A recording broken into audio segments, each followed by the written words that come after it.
Good morning to all. Thanks for joining this weekend session.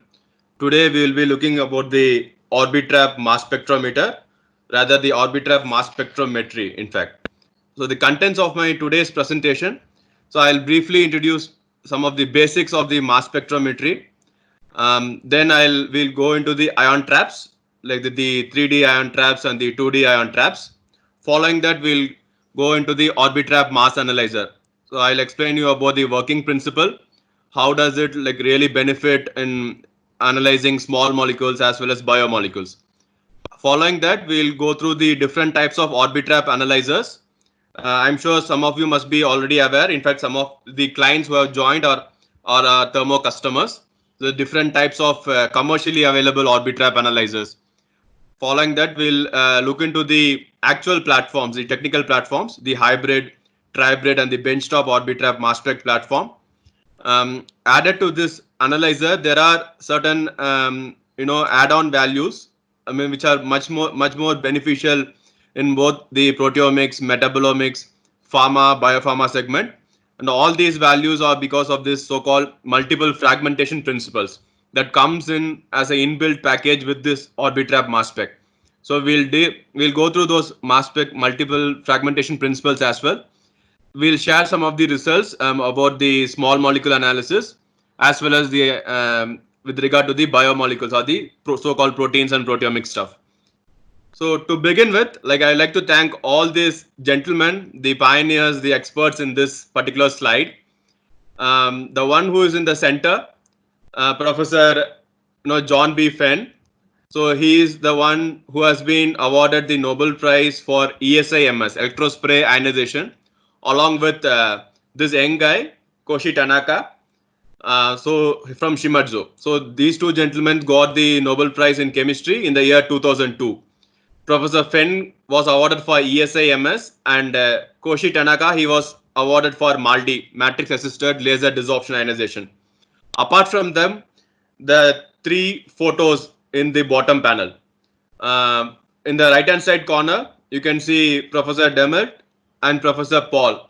So these two gentlemen were awarded the Nobel Prize in the year 1989 for developing the ion trapping techniques. So in fact, yeah, you must be knowing traps. They are broadly classified into three: the Paul's trap, Penning's trap, and the Kingdon trap. Paul's trap has been named after Professor Wolfgang Paul, and Penning's trap, it was been named after Professor Penning. In fact, it was Professor Demelt who was being awarded this Nobel Prize. However, he was inspired by the theory that was developed by Penning. So based on that, he has named that particular trap as Penning's trap. Other than that, we have the Kingdon trap. So all these Paul's, Pennings, and Kingdon trap, now they are more widely or more globally known as either a quadruple trap or an ion trap. And the Penning's trap is called the FTMS or the FTICARMS, Fourier Transform Ion Cyclotron Resonance Mass Spec. The Kingdon trap, it is nothing but the Orbitrap. So we'll go through each of these traps, and much of the emphasis will be on the Orbitrap mass spec analyzer.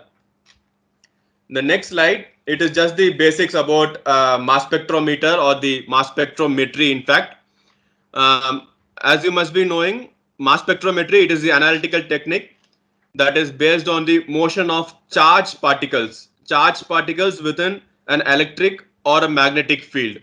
So ultimately aiding in the measurement of m by z, mass by charge. So the ultimate objective is to measure the mass. So and we measure the mass through m by z. So in a MALDI, I'm sure you must be knowing, like we get the singly charged species, whereas in a ESIMS, electrospray ionization based spectrometry, we get multiply charged spectra. So this is what we achieve by acquiring the m by z. Ultimately, we come into the molecular mass of the particular molecule or the compound. So briefly, like any of the mass spectrometers, they have this general common schematics or the common structure, you may say, instrument design. It has a front end sample introduction source. I mean, that is the source, the point where you introduce the sample into the mass spec. Then it has the analyzer, and the detector. Of course, the pumping system, vacuum pumping system is very, very important.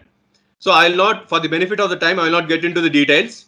For today's session, so we will be focusing on this analyzer component, the specifically on the ion trap and the orbitrap component. So in the next slide, before jumping into the ion trap, I just want to go through the quadrupole. Why? Because there is a kind of a relation between the quadrupole analyzer and the ion trap analyzers. As you must be knowing, as the name suggests, quadrupoles, four poles, right? Four poles that are oppositely placed to each other, and there are opposite, electric voltage or the field that is being supplied across these four poles. We supply positive or negative, and this sort of RF, this sort creates some sort of an electric field within this quadrupolar region, quadrupole maintained region. So any ion that passes into this is being influenced because the ions are charged, right? So the minute they encounter electric field or the minute they encounter a magnetic field, they tend to respond. So in this case, the ions would form some sort of a movement, some sort of a trajectory. So only those ions that forms the trajectory, that falls within that trajectory, ultimately gets detected by the detector. And those ions which are not within that trajectory, which does not form such trajectory or movement path, it will not be get detected. So this is the logic how a quadrupole works, a quadrupolar field works species, thereby resulting in a M by Z spectra. So let's move on to the next slide. So if the quadrupole analyzers are available, why are we even talking, or why are we even bothered about the trapping devices, the ion trap devices? One important thing that I would like to point out is that it is not just about getting the M by Z. Once you have one measurement in place, like say mass or the mass by charge, as a scientist or as a researcher, we would like to extrapolate, add on more values. Can we retrieve more output from a given data? Can we retrieve more logic? Is there any other rationale that can be pulled out from this particular data, from this particular mass spectra? Therefore, it is not just, we are not just done by only measuring the M by Z. In one major limitation with quadrupole is that the sensitivity as well as the resolution, all these things together translates or influences the mass accuracy as well. In nutshell, quadrupole does not offer higher resolution. Quadrupole does not offer very high mass accuracy, simply because the mass analysis is in space, right? The ions just pass through the quadrupolar field or through the four rods, and then it gets detected. So in order to retrieve much more information, the information could be a the mass, accurate mass. The information could be an isotopic resolution or isoformic resolution. The information could be some sort of something related to the quantitative measurement perspective. It could be anything of that sort, or it could be a structural elucidation perspective, the fragmentation, gas phase dissociation behavior. So in order to add on these values, add on these features, one has to trap the molecule, confine the ions within a closed space or a tubular place or a quadrupolar space for some amount of time, and then get it detected. So this can only be achieved by trapping, or in other words, by the trapping devices, ion traps. So that's what Professor Demelt has rightly said. A single trapped particle floating forever at rest in free space would be the ideal object for precise measurement. So in fact, he is the one who had invented, in fact, the penning strap, right? So this idea had led to the development of the ion trap. So here you can see in this particular slide, the left hand side panel, it corresponds to the Paul's trap, right? The 3D ion trap, or simply called the quadrupole trap. And on the right hand side, you can see it's some sort of a wire trap within a transparent electrode. So these were one of the earlier prototypes that were available in those days. So how does this work? So let us gradually move from three-dimensional ion traps then two-dimensional ion traps, and then the Orbitrap. So to begin with, this is being the the forefather or forerunners in ion traps, the 3D ion traps. So it works on the same principle as that of quadrupole. So in my earlier slides, I showed you four poles that are being placed, that's been passed through some sort of electric voltage or electric potential indeed. So in this case, the poles, the quadrupole, are being replaced by electrodes. Instead of four quadrupoles, we have two hyperbolic metal electrodes and a ring electrode. So here in this slide, the bottom panel, you can see the blue one are the ring electrode and the yellow ones are the end cap electrode or the hyperbolic metal electrodes. Both these figures are essentially same. The one that is there in the left hand side and the one that is there in the right hand side. The only difference is that in the left hand side panel, I am trying to show how the ions enter into the ion trap, right? And in the right hand side panel, I'm just trying to show what sort of a current has been supplied onto these electrodes. I'm sure you must be knowing about the AC DC interplay, the alternating current and the direct current interplay. In fact, it is more of RF, the radio frequency. So how are these being supplied? Where are these being supplied? You can see in the purple one and the yellow ones. The resonance AC voltage is being supplied onto this purple one, right? The end cap electrodes or the hyperbolic electrodes, and the RF voltage is being supplied to this ring electrode, the blue one. In the right hand side panel, it is the yellow one. So now one should be able to visualize what would happen to ions. So ions are entering into this some sort of a closed device, like say this is a trap, modified quadrupole. It's a trap, and ions are being sustained here, confined here. So in the next slide, so I'm just trying to show how it actually works, right? So this AC and DC are applied across these four electrodes, these two and these two. So this produces electric fields that confines ions within this trap.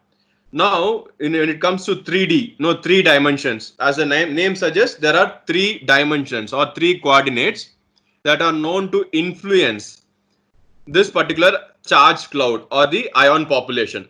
So let us name it XYZ dimension or XYZ coordinates. So the XYZ corresponds to the radial dimension and the X and Y corresponds to the radial dimension. The Z corresponds to the axial dimension. So now one should imagine, like, from all the three dimensions, right?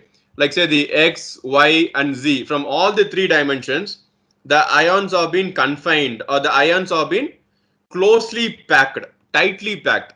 In this particular slide, it is the 3D ion trap.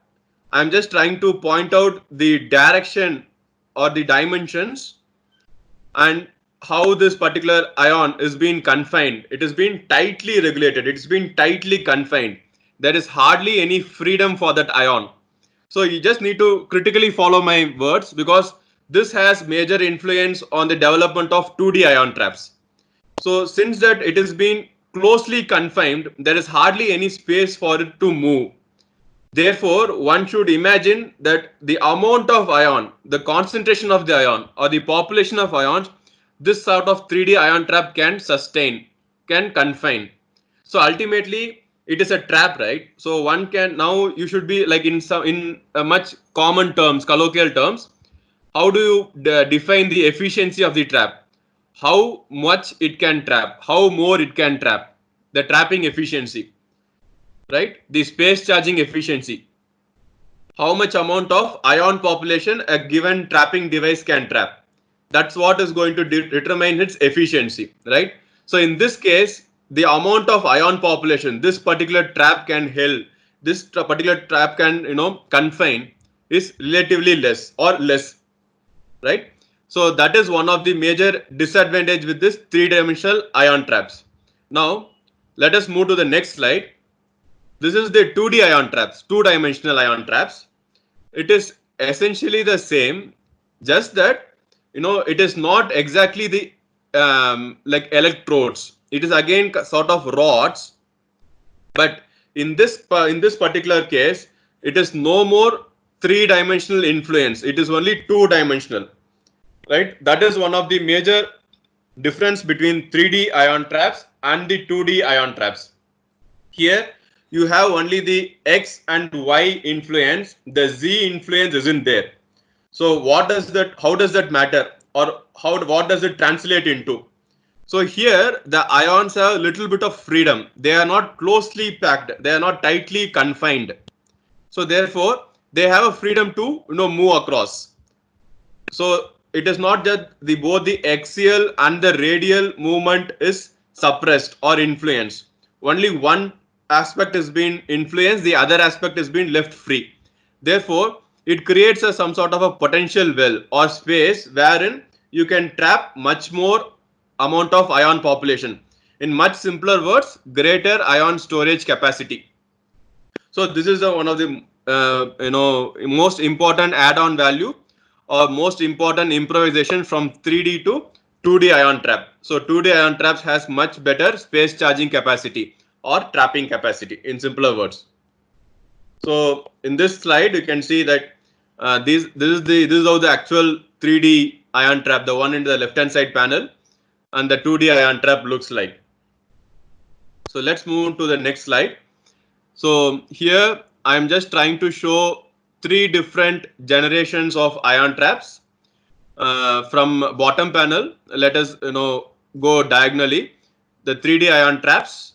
Then we have the 2D ion traps, single cell. It is just one cell. And later you have the 2D ion trap, but dual cells, dual pressure cells. So it is not just about confining the ions, right? It is not just about measuring the MS1 data. It is also about getting MSMS, fragmentation data, structural data. Therefore, one cannot expect a one pressure level to deliver both MS1 precursor information, in much simpler words, gas phase behavior information, as well as fragmentation, gas phase dissociation behavior information of a given analyte ion.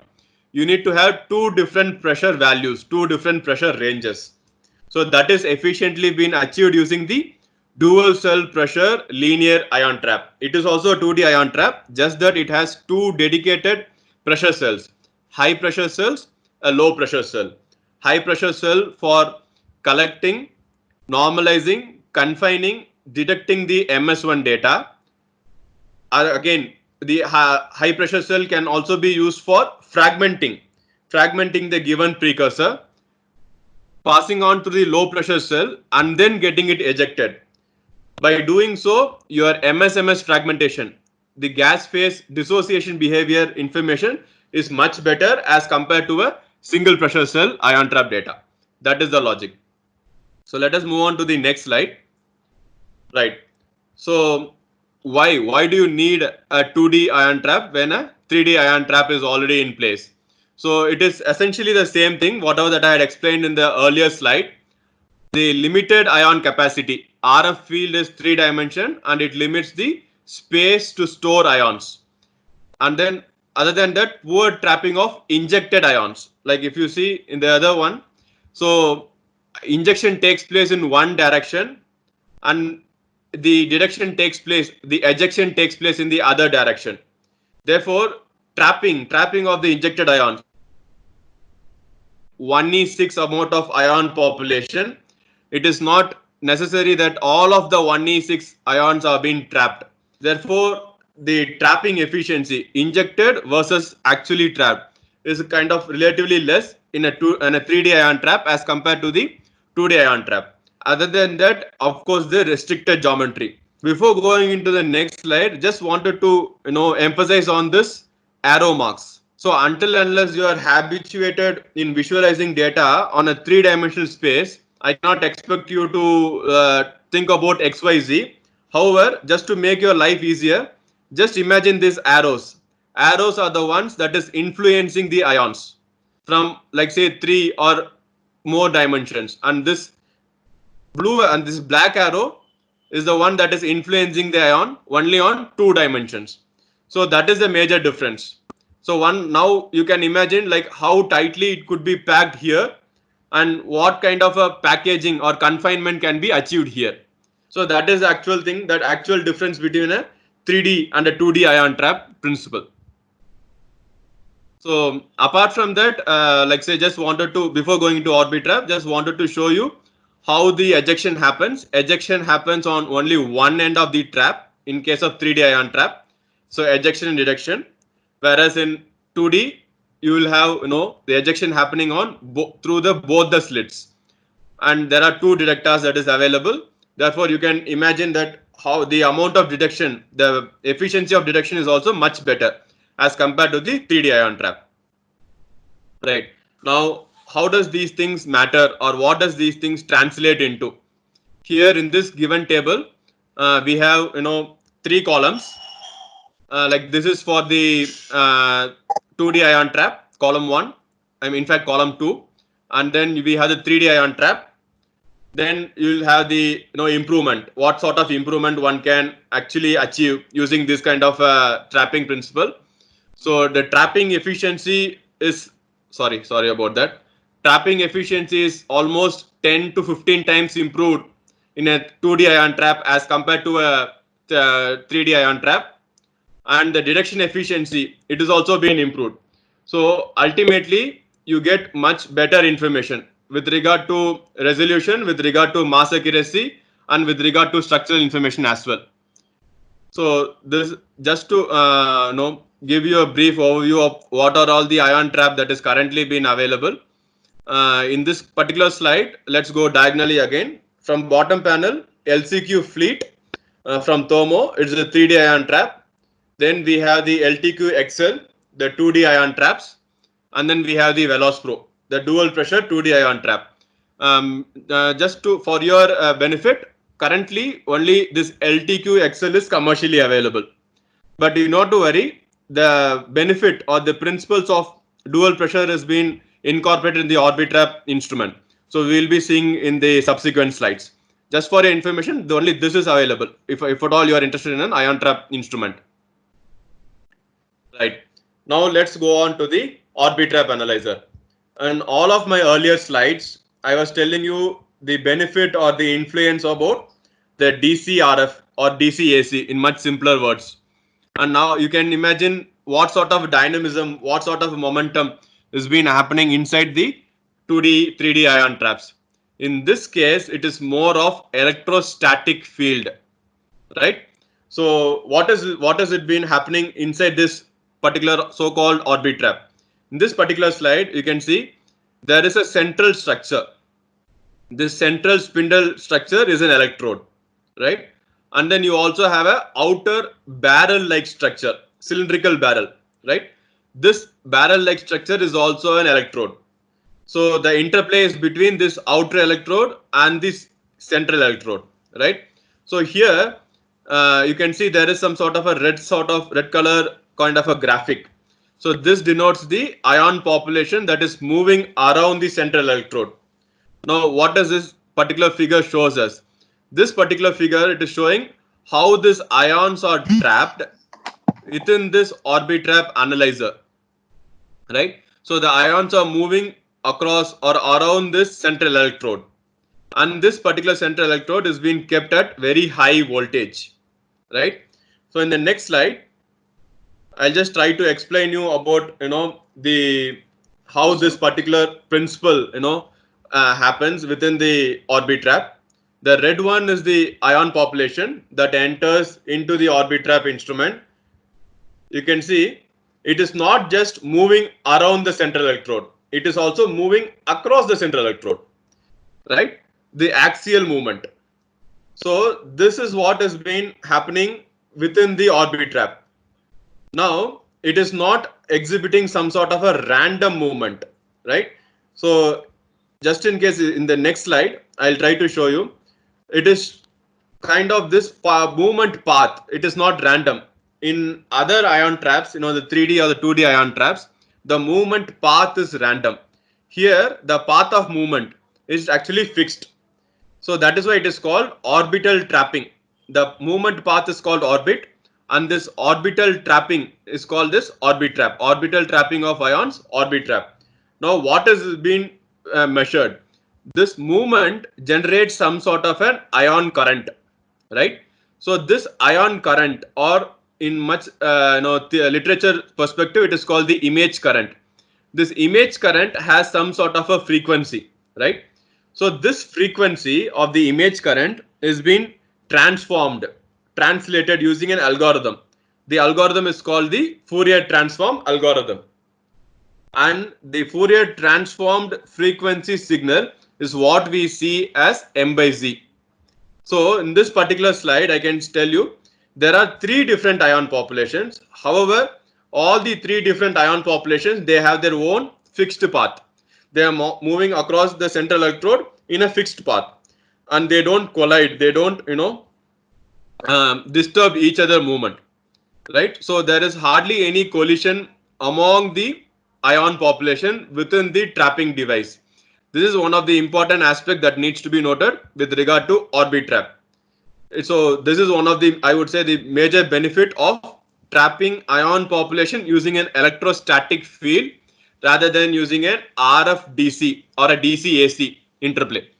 So this sort of a trapping behavior, then it results in much better resolved data. So I have some real time examples wherein I'll show you how does this resolution actually benefit when it comes to analyzing a sample. So this Fourier transform data is what we see as a spectra. In fact, the M by Z spectra. In this particular slide, I'm just trying to summarize the overall Orbitrap working principle. Ion populations are being confined by the central electrode through very high voltage, and the frequency of the movement. The ion population moves with certain amount of frequency. So this generates some sort of an image current.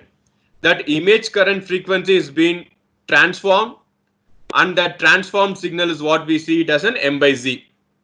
Now, before going to the next slide, in this particular slide, there is a term called transient, right? So you can see this ion populations are moving across or around the central electrode, right? So this movement is called transient movement, and it is moving for, like, say 5 milliseconds, 10 milliseconds. That time is called transient time. I'm sorry that I think it is not visible here, but the time is called transient time. The movement is called transient movement, and each of these ion population, they have their own diameter. Some of them, they have a bigger diameter. Some of them, they have very smaller diameter. They are very closely confined to the central electrode. This is called the transient length, right? So all these things are the important factors that get ultimately translated into the M by Z spectra. So let us move on to the next slide. I hope I'm not saturating you too much with physics. I'm like mass spec is more of physics. That just that we are lucky. We biologists and chemists are lucky that we are using the physics toolbox. So before going into the the actual Orbitrap analyzers, different versions, I just want to point out why is this Orbitrap considered a much better or much superior technologies as compared to other instrument. Of course, from a scientific perspective, Orbitraps are never should be compared with a quadrupole or a triple quadrupole or even an ion trap. It is just that for the for the explanation perspective, so that you will understand trapping easily. I have started with ion traps, 3D, 2D, and Orbitrap. However, when it comes to application perspective and experimental perspective, Orbitraps are more often compared with either a TOF, time of flight mass spec analyzer, or a FTICR, Fourier transform ion cyclotron resonance. In other words, Penning's trap, right? So in this particular slide, what I'm trying to show you is this particular Orbitrap. It has all the advantages of both the TOF MS as well as the FTMS, right? Let us move from left to right. So in FTMS, the magnetic sector instruments, I'm sure some of you must have read, some of you must have even seen an FTMS. These are huge instruments, huge just because of the cryogenic magnet. Mass spec can be classified based on different criterias. Could be based on ionization, or could be based on the analyzer type, or it could be based on the field sector. Is it an electric field sector instrument or a magnetic field sector instrument? FTICR is more of a magnetic sector instrument. They operate based on the cryogenic magnet, very huge magnets. Therefore, those instruments are pretty huge. And in fact, running and maintaining those instruments are pretty costly just because of the sake it has cryogenic. You need to one has to fill in liquid nitrogen or helium to maintain that magnets at very ultra cool region, right? So just to brief you, this FT instruments, the motion is predominantly based on the magnetic field, typically the superconducting magnets, 7 Tesla, 12 Tesla, so on and so forth. The other thing is that it has low energy injections. MSN possibilities are there. MSN, I was talking about gas phase dissociation. It is MS is not just the gas phase dissociation. I mean the MS2 followed by MS3, MS4, MS5, so on and so forth, maybe up to MS10. So that's called MSN. So MSN possibilities are there, and broadband excitation is available within FTMS. So now, what are all the properties or features that has been hereditarized or inherited by Orbitrap from FTMS? One important thing is ions. Ions are trapped under very ultra high vacuum. Similar to FTMS, image current detection is being practiced. It has been employed in Orbitrap. Since that we have an image current, a frequency based image current, of course the FT algorithm will come into picture. And then significantly higher kinetic energy during detection. And other than that, it has a very long mean free path. So this is one important aspect when you compare it with the TOF analyzer. So now that we know what are all the properties that has been inherited by Orbitrap from FTMS, let us go to the right hand side panel, TOF-MS. TOF-MS, the detection is always by a secondary electron multiplier, EMTs, electron multiplier tubes, photon multiplier tubes. That is a detector. And then it has very high kinetic energy for detection, right? Other than that, significant mean free path. This is what I was just pointing out. It has only significant, whereas here it has a very long mean free path. In order to achieve this sort of a long mean free path, the time of flight tube has to be very long. Like you must have encountered most of the TOF instrument, MALDI TOF, linear TOF, reflectron TOF, quadruple TOF. The TOF tube itself accounts considerably to the size of the instrument. You will have a very big component, which is nothing but the TOF tube. So in order to achieve very long mean free path, the TOF tube length has to be considerably increased, which is not possible always, right? So these are some of the major drawbacks with regard to TOF analyzers. Now, what has been inherited by Orbitrap from TOF? Motions within electrostatic field. It is again M by Z independent as well. High energy injection and high energy spread upon fragmentation. Now, as you can see, it has inherited most of the advantages and it has neglected most of the disadvantages. Like in this case, Orbitrap is magnet free FTMS. It does not need super cooled cryogenic magnets, right? However, it inherits some of the very good advantages of FTMS. And in fact, MSN possibility is also possible. It is not possible within Orbitrap. However, it is possible as a part of the Orbitrap platform. So that's why I didn't put MSN here. Similarly, from TOF instrument, it has also inherited very many important advantages. All these things together makes Orbitrap a much better or much superior technology as compared to its competitors. Either it's a TOF MS or the FTMS. So let us move on to the next slide. So in this particular slide, we are just trying this particular graph. In fact, it is trying to compare the green one TOF data, quadruple TOF data, and the red one is a quadruple Orbitrap data. What is this particular data? X-axis corresponds to the precursor ion flow, ions per second, ion population flow per second. And then the y-axis, it corresponds to spectra, number of spectra that is being acquired per second. So here you can see the amount of ion population that is being actually detected in the Orbitrap instrument and the amount of ion population that is being detected in the TOF instrument. Now one can imagine Orbitrap needs relatively almost 50% less amount of ions or almost 50% less concentration of ions to generate this sort of a data.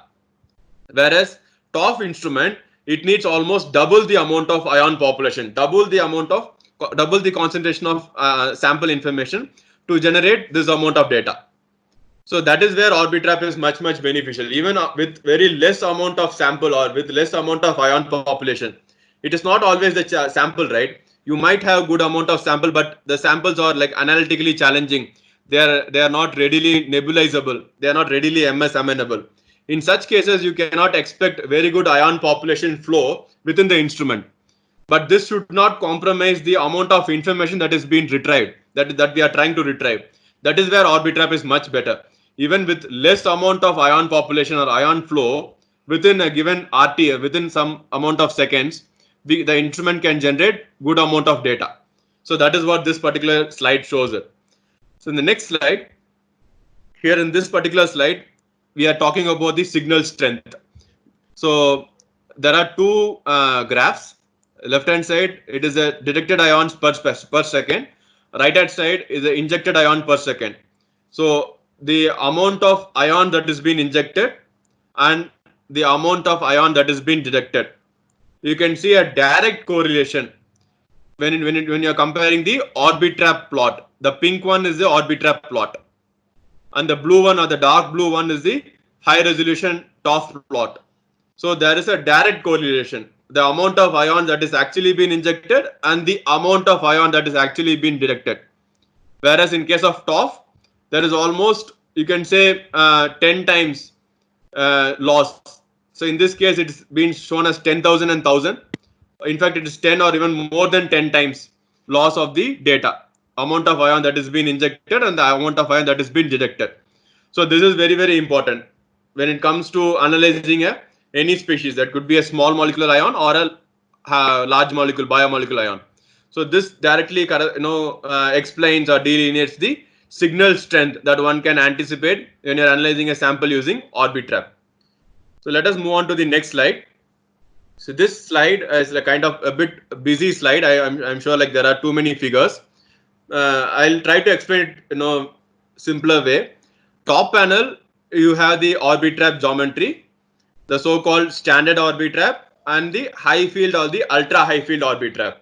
In my earlier slide, when I was explaining the principle of Orbitrap, I had told you that this central spindle electrode, it is being maintained or supplied with very high voltage.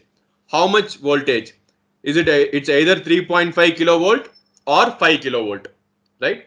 Other than that, the size of the trap or the diameter of the trap.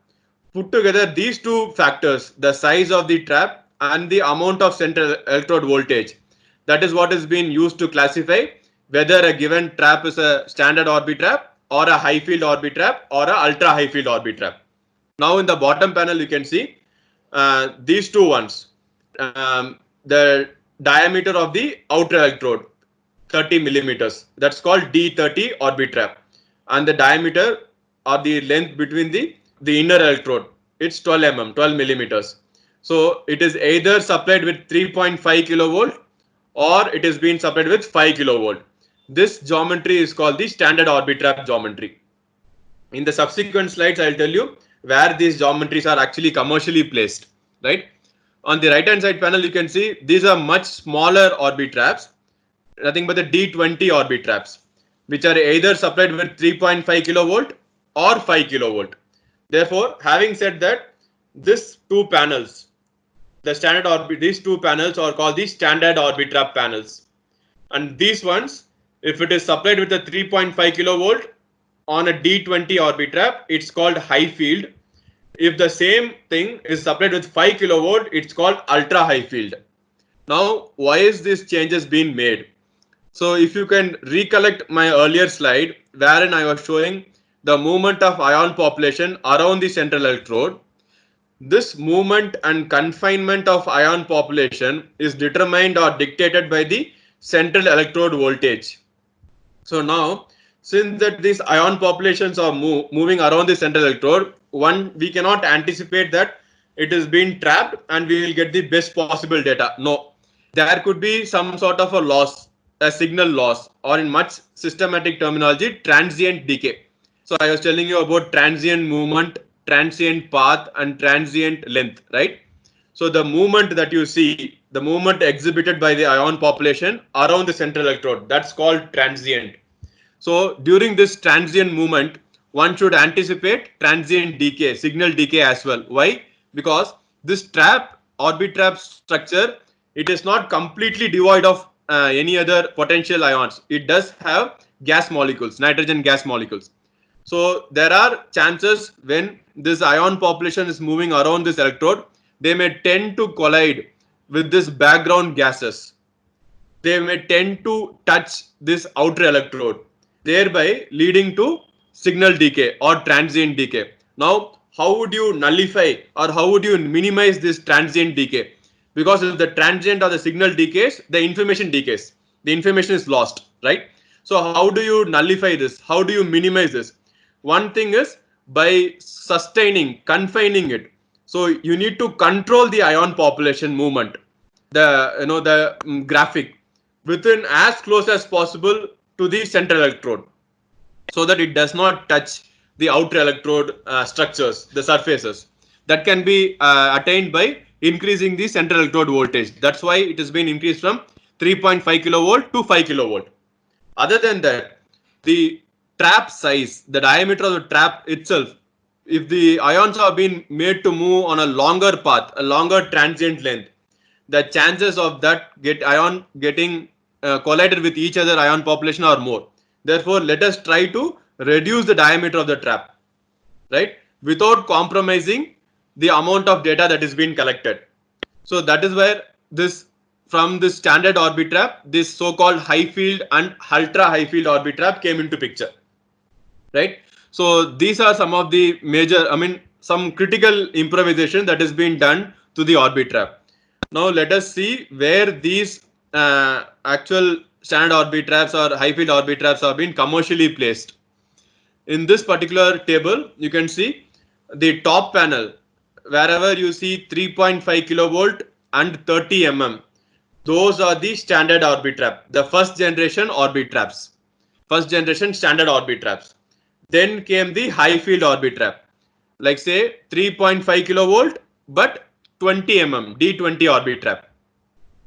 Other than this, then came the benchtop. So in the subsequent slides, I have some of the benchtop Orbitrap schematics, wherein we will discuss about that. But just to brief you, this 5 kilovolt central electrode voltage applied within D30 Orbitrap. These are also called the standard Orbitraps. Finally came the 5 kilovolt and D20 combination. There are three combinations here: 3.5, 30, 5, 30, and 5, 20. So all these things are the commercially available Orbitrap platforms: standard, high field, ultra high field, right? So now, how does this change in these factors influence? What does that translate into? So in the right hand side panel of this particular table, you can see the resolution factor. The resolution factor is more or less remains the same, right? Here comes the transient length that I was telling you about in terms of milliseconds, and the resolution per millisecond at m by z 200. So you can see one can attain 1,40,000 resolution in about 1500 milliseconds using the first generation standard Orbitrap. However, the same can be attained using the second generation standard Orbitrap at about one third the time. Here it is 1500 milliseconds. Here it is just 500 milliseconds. So this is attained purely by increasing the voltage from 3.5 to 5 kilovolt. Right? So other than that, if you increase by decreasing the size, from D30 to D20, what has been achieved? So the resolution that can be achieved within the same time. So in earlier cases, for around 500 milliseconds, if you acquire a data, the instrument can yield 1,40,000 resolution. Whereas in the recent instruments, the so-called ultra high field instrument, for the same time, the instrument can yield double the resolution, right? So that is the actual benefit that we are actually getting by the so-called standard high field and ultra high field Orbitrap. So there are two important factors that I had told you. One is by increasing the voltage and decreasing the trap size, we were able to nullify or minimize the transient decay or the signal decay. At the same time, the resolution factor can be achieved at much shorter time, and therefore it translates into much better information, right? So let us go to the next slide. So this is how the Orbitrap looks like. The original standard Orbitrap, D30 Orbitrap, either supplied with 3.5 kilovolt or 5 kilovolt, and then the high field or the ultra high field Orbitrap, so D20 Orbitrap, which is again supplied with either 3.5 or 5 kilovolt. So this is how it looks like, the size in fact, right? These are the commercially available instrument, the benchtop Q Exactive Plus, and then we had the LTQ, linear trap quadrupole Orbitrap instrument, and the tribrid instrument. So these instruments, these hybrid instruments were released first, followed by the benchtop instrument, and now we have the tribrid instruments. Now to explain you, like this hybrid instruments, as the name suggests, hybrid. So there are two functional analyzers. We have the ion trap analyzer as well as the Orbitrap analyzers. So in this instrument, if you see the name, it's called linear trap quadrupole. Why? Because the quadrupole that is there, it is essentially not for the quadrupole function, the mass filtration function. It is only for deflecting the neutrals. That's why the Q factor has been put behind LT factor, linear trap factor, right? So in fact, in the placement, you can see linear dual cell pressure linear ion trap. If you would have carefully noted down my earlier slide, I was telling you about Velos Pro, dual cell pressure ion trap. It is in fact the same dual cell pressure ion trap that is placed here. So this ion trap analyzer, it is what is being used for filtering the ions. In much simpler words, precursor isolation, right? So that is being achieved using the ion trap, not by the quadrupole. So quadrupole is only to collect ions from ion trap, focus them, normalize them, eject them into the C trap, then into Orbitrap. It does not do any sort of a isolation, no mass isolation. So essentially, these two are the ion trap and the Orbitrap are the only functional analyzers in this hybrid instruments. So other than this analyzers, important aspect is that in these instruments, one can perform CID, collision induced dissociation in the ion trap, HCD in a dedicated collision cell. Other than that, it can also be used for performing ETD, electron transfer dissociation. In my later part of this section, I have some of the very good slides which explains all these fragmentations and where these fragmentation principles actually happens, right? So I'll not touch upon in this particular slide. So now let us move from the hybrid instrument to the benchtop instrument. Benchtop Orbitrap is also called hybrid instrument because it also has two functional analyzers, quadrupole and an Orbitrap. So having said that, now you can visualize this particular instrument does not have ion trap. Therefore, one should now realize that we don't have ion trap functions, CID functions, MSN functions here in this instrument. So that is the major difference between hybrid with the floor standing hybrid Orbitraps and the Q Exactive Plus, the benchtop hybrid instruments. Then came the tribrid instruments. Tribrid, as the name suggests, three analyzers, quadrupole, ion trap and the Orbitrap, right? There are three functional analyzers. That's why it's called tribrid. Having said that, quadrupole is used for isolation, precursor isolation. Ion trap, it can isolate. At the same time, it can do the MS1, MSN functions. And we do have the Orbitrap analyzer, which can give you high resolution data, both MS1 and MS2 data. So let us move to the next slide. So let us not spend too much time. Just to give a brief introduction. These two, the one that is there within the red color plot on the right hand side panel, are the recently released Orbitrap platform, Orbitrap Explorers 480 and Orbitrap Eclipse. So Explorers is much more improvised than Q Exactive benchtop Orbitraps, and Eclipse is the improvised version of the tribrid instruments. So in case if you are interested, we can discuss this after the session. So this is how the platforms looks like. Benchtop Orbitrap Q Exactive, the improvised recently released version Orbitrap Explorers, tribrid instrument, fusion and eclipse. This is the schematics of Q Exactive Plus. So this particular slide, it shows the schematic of the benchtop Orbitrap, Q Exactive Plus in fact. So here you can see this is where the ions get sprayed, nebulized. Nebulized ions enter into the instrument through this ion transfer capillary tube. S-lens, stacked ring guides. It focuses the ion population into the instrument through this bent flatter pole. So it has been bent so that only the ions, genuinely charged ions will bend. The neutral molecules will go straight. It gets deflected. It does not interfere with the flow path. Then the ion population gets isolated using the segmented quadrupoles. It has an entry segment, the resolution segment, and the exit segment. It's called segmented so that it can, basically it has been maintained with different levels of RF-DC potential, so that the so-called ion fringing.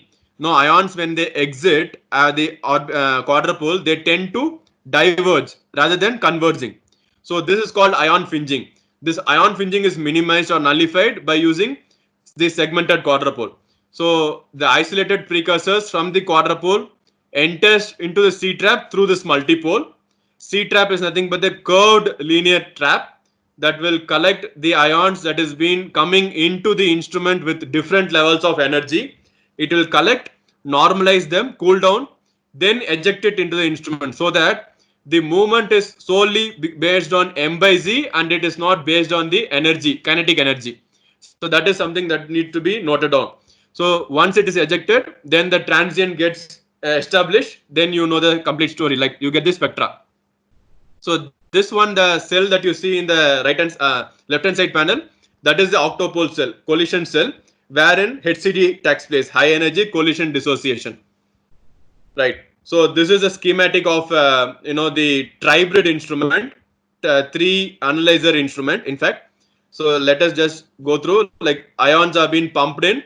Sorry, there is some sort of deviation in the animation. So ions get detected in the Orbitrap. Then the precursor of interest is being isolated, and then it's been supplied into the ion trap, and fragmentation takes place there. So if the fragmentation takes place in the ion trap, it is called CID, collision induced dissociation. If the fragmentation takes place in the ion routing multipole, which is nothing but an extended octopole cell, that is called HCD, high energy collision dissociation. So following fragmentation, the user has the freedom to detect it either in the ion trap or in the Orbitrap. So that is how the entire function takes place in the instrument. So we'll go to the next slide. I'll try to skip these slides because it is about HCD, CID, and ETD. We'll go to the next one. So we had seen this particular graph already. So let us see how all these things, all these features is beneficial when you are analyzing a small molecule. First, to begin with, the resolution perspective. In this particular slide, I am trying to show how a 175 m by z molecule behaves when you are trying to acquire it in different resolution. So at 15,000 resolution, this is how the data looks like. The x-axis is m by z, the y-axis is the relative abundance. When you increase the resolution, so at 230,000, 60, 1,20,000, 2,40,000.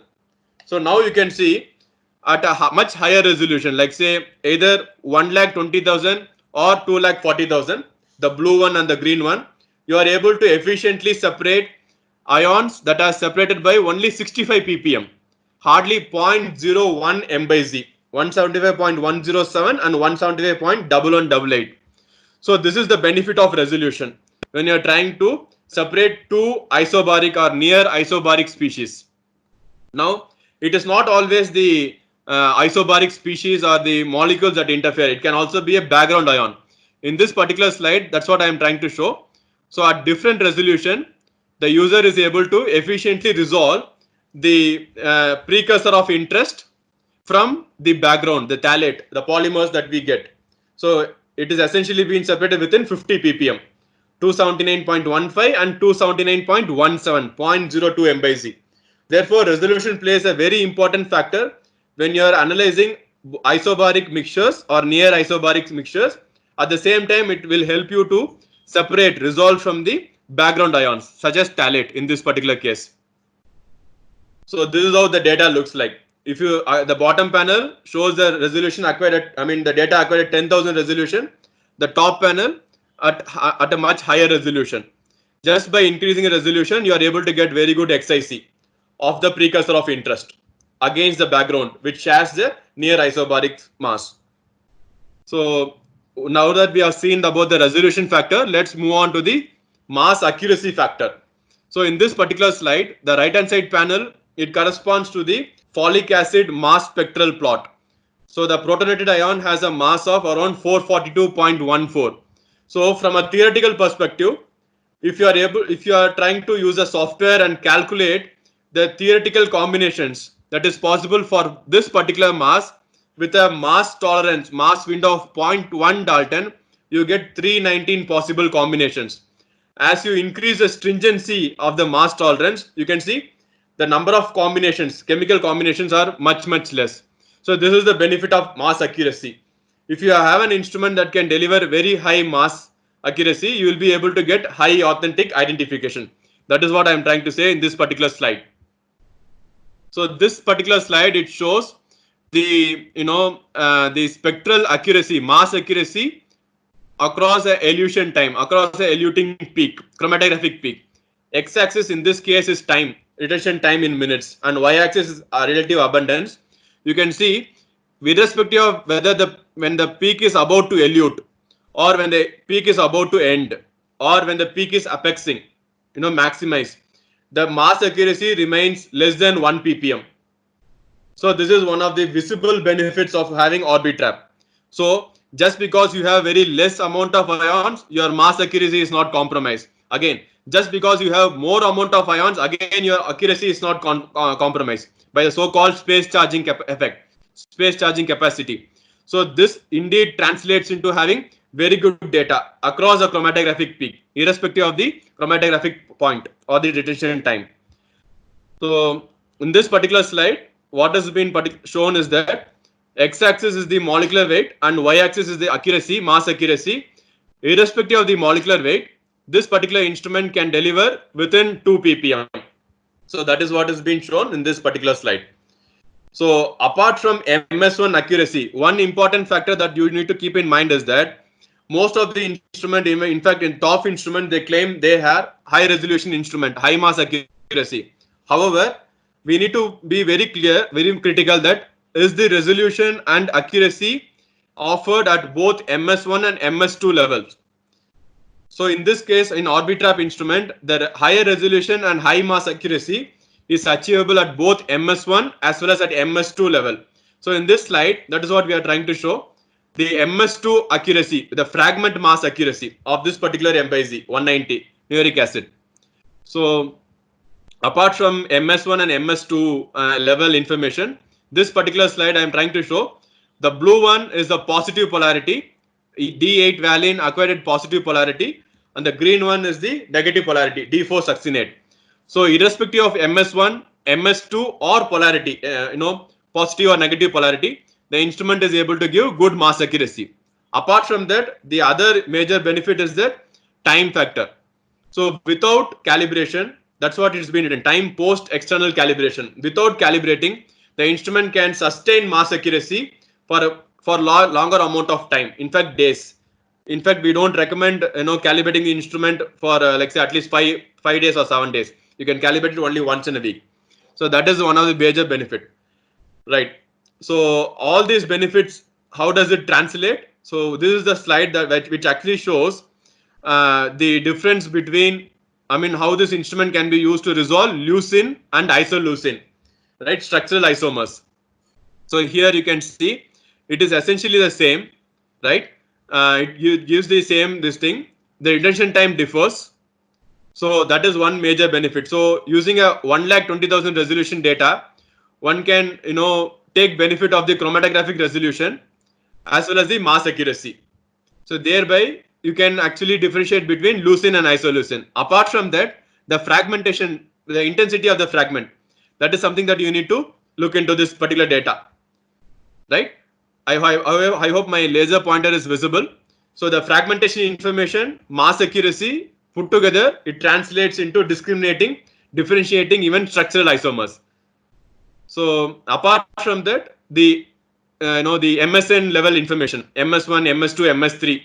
So in this case, we have plotted the structural isomers, the glycans in fact. So in the left hand side panel, you can see 1054.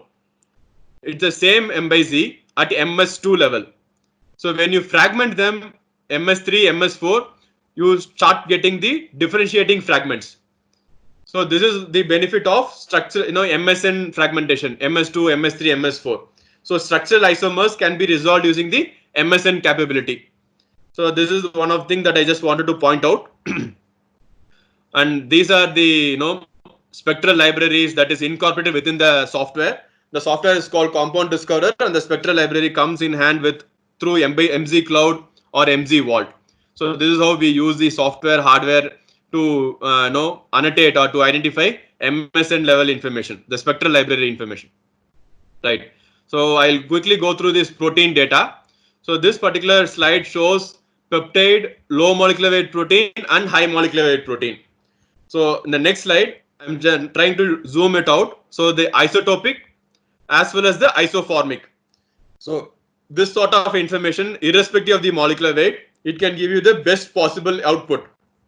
Either the isotopic resolution or the isoformic. It could be amino acid isoforms or the glycan isoforms. So, and these are some of the slides I just thought I'll put because this is what they call so-called critical quality attributes in biopharma. So they are trying to differentiate between the deglycosylated and the glycosylated map. So you can see the benefit or the influence of glycosylation. So this instrument can also be used to authentically discriminate the glycosylated forms. These are different glycan isoforms. Right. This particular slide, the top panel, it corresponds to the isotopic resolution of a low molecular weight protein. The bottom panel, the isoformic resolution of a high molecular weight antibody protein. So these are some of the data that one would able to now visually evidence. Yes, resolution in turn is very important. Mass accuracy is in turn important. So that is how this instrument becomes much superior as compared to its top counterparts. So earlier slide showed a glycan isoform data. This slide is essentially the same, but what I'm trying to show is irrespective of the heterogeneity of the glycan isoforms, you can see this instrument is able to resolve them, whether it is a highly abundant, highly heterogeneous isoform or a low heterogeneous isoform. So these are some of the visible benefits. So in this particular slide, this is a snapshot of a protein which has no modification from left hand side to right hand side. Panel A, it has no modification, and the panel B, protein with modifications at same site, same amino acid site. Panel C, protein with modifications but at multiple sites. It is just one modification but at multiple sites. And panel D, protein which has a very heterogeneous polydispersed modification at multiple sites. So whether it is a single site or multiple site, this particular instrument can resolve all the heterogeneity within a given data. So this particular slide shows you some of the analytically challenging mass spec notorious sample. So that's why I just put these things in this particular slide. So when you deconvolute, you get this sort of information. There is no modification at multiple sites, and 5 different modification on same site, polydispersed modification. So you are able to see all the populations of the same protein, single populations and multiple populations. Right. So I'll not spend too much time. So this particular slide shows the peptide centric or the so-called bottom up proteomics. So this I'm sure like most of you are aware. So when you run a sample and you get this sort of a data, around 6,000 plus proteins, and when you give a filter FDR strict FDR filter, you get more than 3,000 proteins. So this is the benefit of Orbitrap in proteomics or the large molecule applications. Right. So I am just telling you about the multiple fragmentations. Why do we need multiple fragmentations? So why? Because these so-called biomolecules, they are pretty much heterogeneous. Here in this particular slide, you have a peptide backbone as well as a glycan backbone. So you cannot have just one type of fragmentation which can yield all the informations. I need peptide information, I need site information, at the same time I need glycan information. That is not possible. So that is why we need multiple fragmentations. So different color codes correspond to different fragmentation, like say HCD, ETD and CAD, right? So all these fragmentations are available as part of this tribrid instruments. So this is where the fragmentation takes place. Like say this so-called CAD, it takes place in the ion trap. HCD takes place in the ion routing multipole. ETD again takes place in the ion trap. Apart from that, there are something called ET-HCD, UVPD, PTCR. These are add-on fragmentation principles that has been incorporated in the recent instrument, the Eclipse instrument. So in the earlier instrument, this is where these are the components in which the fragmentations were taking place: CAD, HCD, ETD. Right. So I'll not get into these details because it will take time. I thought I'll just plot little bit information on ion CAD, HCD, ETD. Just to brief you, this particular slide shows the phosphopeptide fragment that has been obtained upon CAD. So here you can see there are in fact 5 potential sites, but these sites are covered. However, these 2 sites, phosphorylation sites, are not covered. Therefore, which one is phosphorylated? We cannot see it using CAD. The next data, ETD, since it is a soft fragmentation technique, it can sustain PTM. Therefore, you will be able to localize the site of PTMs. So similarly, this is the slide which explains for glycosylation, glycopeptide. CAD data, ETD data. In CAD data, you get glycan information with a glycan structure. However, peptide structure cannot be attained. Whereas in ETD, you get glycosylation site. However, peptide sequence and glycan sequence cannot be attained. In HCD data, you don't get site information, glycosylation site. However, you get peptide sequence as well as glycan sequence. So, having said that, now you will be able to imagine one has to employ the combination of all these 3 to get the data, like say data having the glycosylation site, glycan structure as well as the peptide structure. So that is what has been plotted in this particular slide. In CAD, what is attained? Glycan information is attained, but at the cost of peptide information. In ETD, glycosylation site is attained. However, peptide sequence and glycan sequence is not attained. In HCD, we get both, but you don't get the site. Therefore, now you can see in this particular slide how to combine all these things. This is called HCD triggered ETD or CAD. So within one instrument, you can get all 3 fragmentation techniques applied. In other words, the near complete information attained. So other than that, so you had seen in the earlier slide how HCD, CAD, ETD can be applied one after the other. Can we apply them in one shot? In other words, this is called the hybrid fragmentation technique, the dual fragmentation technique. So in this slide, you will see how this so-called ET-HCD happens. Like say we are isolating the precursor of interest, the red ones, trapping them in the ion trap. Then we will trap the ETD reagents, fluoranthin reagents, fluoranthin anions and peptide cations. They are allowed to interact in the ion trap, within the ion trap. This leads to ETD reaction or ETD fragment. The ETD fragments are then being transferred to the ion routing multipole. There HCD happens. So the fragment is being fragmented again. So that is called ET-HCD. So why is this being done? Why is this dual fragmentation being done? So I'll tell you in the next slide. Right. So using HCD, you get this sort of information, right? And using ETD, you get this sort of information. Whereas using ET-HCD, you get almost near complete information. So that is the benefit of having ET-HCD over HCD and ETD. So this is the so-called dual fragmentation techniques. And again, these things needs good amount of optimization. However, it is pretty much possible in the so-called tribrid instrument, tribrid Orbitrap instrument. Right. So just to summarize, so the Orbitrap mass analyzer is undoubtedly one of the major scientific innovation. So that has been witnessed in this particular century. So both in-depth analysis of small molecules and complex biomolecules or analytically challenging molecules can be attained. So this technology, it can deliver high mass accuracy. In fact, high resolution at both MS1 and MS2 level. This in turn turns into unambiguous identification as well as characterization of analytically challenging molecules. In addition to the qualitative aspects, it is being regularly employed or in fact globally being considered for quantitative workforce as well. And it is in some of the literatures it has been claimed it can deliver comparable data to that of a triple quad instrument.